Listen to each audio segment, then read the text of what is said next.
नमस्कार मित्रांनो, मी तुकाराम सुरनर जी आर आणि योजना या यूट्यूब चॅनलमध्ये आपल्या सर्वांचं स्वागत आहे. आजच्या व्हिडिओमध्ये एक अत्यंत महत्त्वाची माहिती आपण पाहण्याचा प्रयत्न करणार आहोत.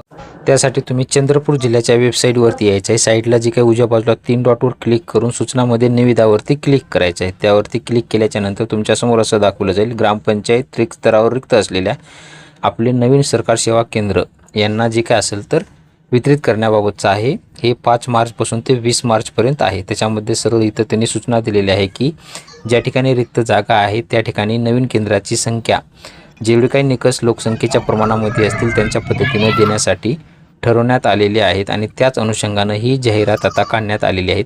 एकूण जर पाहिलं तर 633 आपले सरकार सेवा केंद्राची निवड संख्या रिक्त असलेल्या ग्रामपंचायत क्षेत्राची यादी ही संपूर्ण याच्यामध्ये दाखवण्यात आलेली आहे किंवा www.chandra.nic.in या संकेतस्थळावर सुद्धा उपलब्ध आहे. ते आपण पुढे पाहणारच आहोत.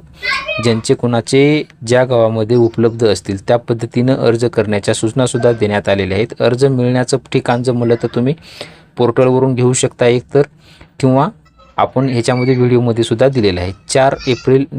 4 मार्च 2026 ते 18 मार्च 2026 मध्ये अर्ज घ्यायचे तुम्हाला आणि अर्ज तुम्हाला सादर करायचे आहे. तर कुठं? जिल्हाधिकारी कार्यालय चंद्रपूर येथील सेतू शाखा येथं स्वतः जाऊन त्यांच्याकडं 5 मार्च 2026 पासून ते 20 मार्च 2026 पर्यंत शासनाच्या सुट्ट्या वगळून 11 ते 6 वाजेपर्यंत याच्यामध्ये तुम्हाला तिथं सादर करायचे. त्याच्यासाठी वय काय असणार आहे? 18 वर्ष पूर्ण असावं. त्याच्यामध्ये तुमची पात्रतामध्ये 12वी पास असणं गरजेचं आहे. एकाच ठिकाणी तुम्हाला एकच अर्ज करायचा आहे, दुसऱ्या ठिकाणी करायचा नाही. ज्या ठिकाणी रिक्त आहे त्याच ठिकाणी तुम्हाला अर्ज करायचा आहे. त्यानंतर शासनाचे जे काही MSc असेल किंवा CCC असेल किंवा NEILT असेल, तुमचं जे काही शिक्षण झालेलं असेल ते प्रमाणपत्र तुमच्याकडे असणं गरजेचं आहे.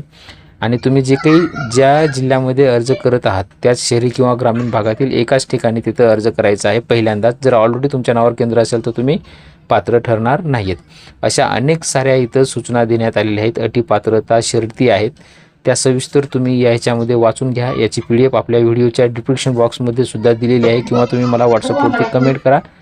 कमेंट करून तुम्हाला व्हॉट्सअपवरती सुद्धा ही PDF उपलब्ध करून देईल.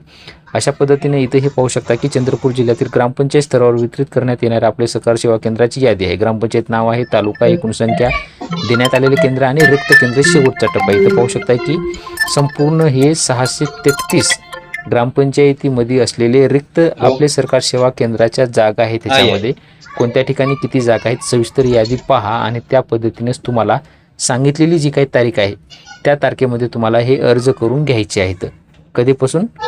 5 मार्च 2026 ते 20 मार्च 2026 याच्यामध्ये. हा आहे अर्जाचा नमुना. अर्ज कसा करायचा आहे त्याच्यामध्ये तुम्हाला याची PDF मध्ये हा अर्ज देण्यात आलेला आहे. प्रति तुम्हाला दिलेला आहे. माननीय जिल्हाधिकारी चंद्रपूर. अर्जदाराचा फोटो लावायचा वरी. त्यानंतर अर्जदाराचे संपूर्ण नाव टाका. प्रथम नाव अगोदर टाका, नंतर वडिलांचं नाव, नंतर आडनाव, जन्मतारीख टाका, पुरुष स्त्री काय असेल ते टाका, कायमचा पत्ता टाका, तालुका, जिल्हा, pin code, mobile number, email ID टाकून घ्या. ईमेल ID आणि मोबाईल नंबर हे चालू असावे तुमचे. शिक्षण काय झालेलं टाका. संगणक पात्रता टाकून घ्या. तुमचं common service centre CSC ID आहे का? होय नाही असेल तर असल्याच IDचा क्रमांक, CSC केंद्राचा पत्ता किंवा कोणत्या ग्रामपंचायतमध्ये आहे ती संपूर्ण माहिती भरा आणि आपले सरकार सेवा केंद्रासाठी आवश्यक असणारी माहिती जी असेल ते त्याचं इथं तुम्हाला व्यवस्थित टाकून घ्यायची आहे. केंद्र ऑलरेडी असेल तुमचं हे करून तर त्याची संपूर्ण माहिती द्यायची आहे.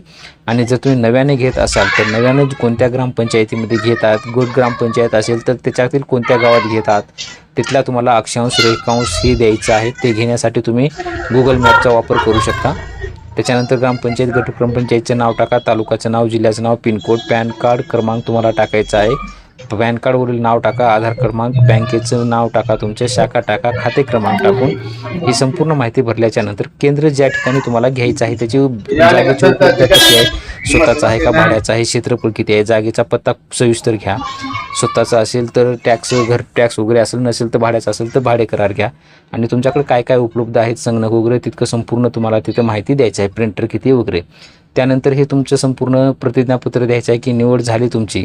तर निवड झालेल्या तारखेपासून 15 दिवसाच्या आत आवश्यक सर्व मूळ कागदपत्र तुम्ही पडताळणीसाठी सादर करता म्हणून तुम्हाला हे द्यायचं आहेत. कागदपत्र काय काय असतील, तुमचं आधार कार्ड, पॅन कार्ड, तुमचं जे तुमच्याकडे जी तुम्ही सादर करत आहेत त्या चेकबॉक्सवरती क्लिक करा आणि वरतील सर्व कागदपत्र हे तुम्हाला सेल्फ अटेस्टेड करायचे आहेत आणि ही कार्यालयाकडून पोच पावती रिटर्न घ्यायची आहे. तर लवकरात लवकर आपण अर्ज करा आणि तुमच्या मित्रपरिवारांना सुद्धा शेअर